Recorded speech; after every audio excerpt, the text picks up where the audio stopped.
Hello guys, இன்றைக்கி என்ன பார்க்க போகிறோன்னா மீனாட்சி விசஸ் கிருஷ்ணர் ரெண்டு பேரில் யார் பவர்ஃபுல்னு பார்க்க. ஃபர்ஸ்ட் ஆஃப் மீனாட்சி யாருன்னு பார்த்தீங்கன்னா, மீனாட்சி வந்து சாட்சாத் ஆதி பராசக்தியோட ஒரு ஹியூமன் ஃபார்ம், அதாவது ஆதிசக்தியான பார்வதி தேவியோட ஒரு மனித வடிவம்னு சொல்லலாம், மனித அவதாரம்னு சொல்லலாம். ஓகேவா? சரி வாங்க, இவங்க எப்படி பிறந்தாங்கங்கிறத பற்றி நம்ம இப்போ பார்க்க போகிறது கிடையாது. டேரெக்டாக இவங்களோட பவரை பற்றி பார்த்துடலாம். இவங்க ஒரு omnipotent, omnipresent, omniscient, எல்லா சக்தியுமே இருக்குது. இவங்க சக்தி இன்ஃபினிட்டி, அதாவது இவங்க சக்திக்கு எல்லையே கிடையாது. இவங்களால ஒரு முழு பிரபஞ்சத்தை அழிக்கவும் முடியும், படைக்கவும் முடியும், என்ன வேணால் பண்ண முடியும். டைம் அண்டு பிளேஸை கண்ட்ரோல் பண்ணுவாங்க. 5 எலமெண்ட்டையுமே இவங்களால கண்ட்ரோல் பண்ண முடியும். பஞ்சபூதங்கள்னு சொல்லுவோம்ல, அதை கூட இவங்க கண்ட்ரோல் பண்ணுவாங்க. எல்லா சக்தியும் இருக்குது. அதே மாதிரி வாரில் எந்த கடவுளாலையும் இவங்களை ஜெயிக்கவே முடியாது. சின்ன வயசுலேயே பல சண்டை செஞ்சு நிறையா தேவர்களை வென்றிருக்காங்க. பல தெய்வ கடவுள்களையும் இவங்க ரொம்ப ஈஸியாகவே தோக்கடிச்சிருக்காங்க. உதாரணத்துக்கு கைலாயத்து மேலே போர் தொடுத்து நந்தி பகவான் உட்பட சிவகணங்கள் எல்லாரையும் வீழ்த்தியிருக்காங்க. ஆனால் சிவன்கிட்ட மட்டும் தோற்றுருப்பாங்க. உங்களுக்கே தெரியும், ஈஸ்வரனை யாராலையும் வெல்ல முடியாதுன்னு. மீனாட்சி அம்மன் சிவன்கிட்ட மட்டும் டிஃபீட் ஆகியிருப்பாங்க. மொத்த எல்லா கடவுள்களையும் வென்றிருப்பாங்க.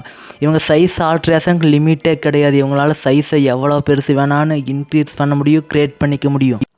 அதே மாதிரி ஆர்ட்ஸியல் ஸ்கில்லில் வந்து இவங்களை யாராலையும் பீட் பண்ணவே முடியாது. எப்பேற்பட்ட சுப்ரீமான வெப்பனாக இருந்தாலும் அது இவங்கள டிஃபீட் பண்ணாது. ஓகேவா? இவங்ககிட்டயும் நிறையா வெப்பன்ஸ் இருக்குது. இவங்களால் யாரை எந்த காலகட்டத்துக்கு வேணால் அனுப்ப முடியும். இவங்களால எல்லா காலகட்டத்தையும் சர்வே பண்ண முடியும். பேட்டில்னு வந்துட்டால் இவங்களை கண்டிப்பாக யாராலையும் வின் பண்ணவே முடியாது. எக்கச்சக்கமான பவர்ஸ் இருக்குது. எல்லா டைம் லைனையும் கண்ட்ரோல் பண்ணுவாங்க. கிட்டத்தட்ட மல்டிவர்ஸ் கண்ட்ரோல் பவரும் கூட நம்ம மீனாட்சி அம்மன் கிட்ட இருக்குது. எல்லா யூனிவர்ஸையும் க்ரியேட் பண்ணுவாங்க, டிஸ்ட்ராக்ஷன் பண்ணுவாங்க. எல்லா சக்தி இருக்குது, எல்லா பவர் இருக்குது. யாராலையும் இவங்களை வின் பண்ண முடியாது. அது நம்ம சிவாவை தவிர எக்கச்சக்கமான தெய்வ கடவுளை வீழ்த்தி இருக்காங்க. இவங்க சக்திங்கிறது வந்து முன்னவே சொன்ன மாதிரி கற்பனைக்கு அப்பாற்பட்ட இடத்துல இருக்கும். அது மட்டும் இல்லாமல் இவங்க வந்து தன்னோட அல்டிமேட் ஃபார்மான ஆதிபராசக்தி ஃபார்மெல்லாம் எடுத்துட்டாங்கன்னா கம்ப்ளீட்டாக இந்த என்டையர் ஆம்னிவர்ஸுமே இவங்களோட உள்ளங்கையளவுக்கு தான் இருக்குன்னு சொல்லி ஆகணும்.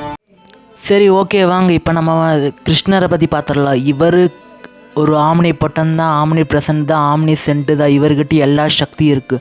கிருஷ்ணர் வந்து மகாவிஷ்ணுவோட ஒரு ஹியூமன் ஃபார்ம்னு சொல்லலாம். அதாவது இவர் வந்து விஷ்ணு பகவானோட ஒரு மனித வடிவம். இவர்கிட்ட எல்லா சக்தியும் இருக்குங்க. டைம் அண்டு பிளேஸை கண்ட்ரோல் பண்ணுவார். 5 எலமெண்ட்டையும் கண்ட்ரோல் பண்ணுவார். சைஸ் ஆல்ட்ரேஷனுக்கு லிமிட்டே கிடையாது. இவரால் தன் சைஸை எவ்வளோ பெருசு வேணால் ஆல்ட்ரேஷன் பண்ணிக்க முடியும், சின்னதாக்கிக்க முடியும். எல்லா பவர்ஸும் இருக்குது ஆல்ரெடி இவருக்குமே. இவரால் எல்லா காலத்தையும் சர்வே பண்ண முடியும். எல்லா டைம் லைன்லேயும் கிருஷ்ணர் இருப்பார். மகாபாரதத்தில் அவரே சொல்லியிருப்பார், நான் எல்லா காலகட்டத்திலையும் இருக்கேன்னு அர்ஜுனன்கிட்ட சொல்லுவார். எல்லா டைம் லைன்லேயும் நான் இருக்கேன் அப்படின்னு. இவர் அதே மாதிரி தாங்க. இவர் யாராலையும் வின் பண்ண முடியாதுங்க. ஓகேவா? மேற்கொண்டு மீனாட்சிக்கு சொன்ன எல்லா பவரும் இவர்கிட்டயே இருக்குது. இவர் தன்னோட அல்டிமேட் ஃபார்மான மகாவிஷ்ணு ஃபார்ம் எடுத்துட்டாருன்னா என்டையர் ஆம்னிவர்ஸு இவர் கையில். சரி, ஓகே, வாங்க 2 பேரில் யார் பவர்ஃபுல்னு பார்த்துடலாம். 2 பேரும் சர்வ சக்தி வாய்ந்தவனாக இருக்காங்க. ஆதிசக்தியான பார்வதி தேவியோட ஒரு மனித வடிவம் தான் மீனாட்சி அம்மன். அதே மாதிரி மகாவிஷ்ணுவோட ஒரு மனித வடிவம் தான் கிருஷ்ணர்.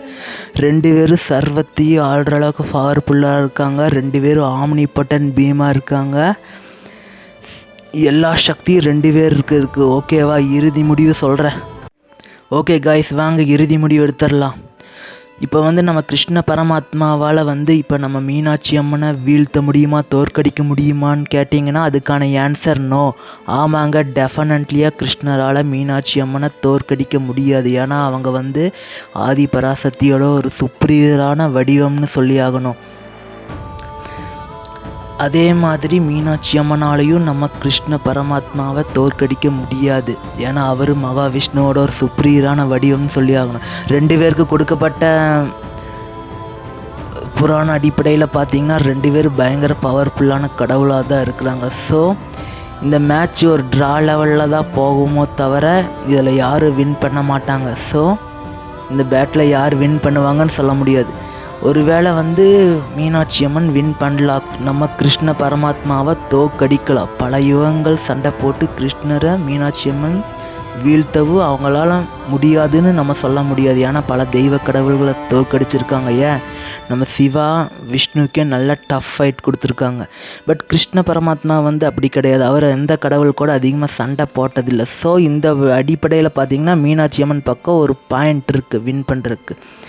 அதுக்காக கிருஷ்ணர் வந்து மீனாட்சி அம்மன்கிட்ட தோற்று போயிடுவாருன்னு நம்மளால் சொல்ல முடியாது. ஏன்னா கிருஷ்ணர் பக்கமும் பாயிண்ட் இருக்குது.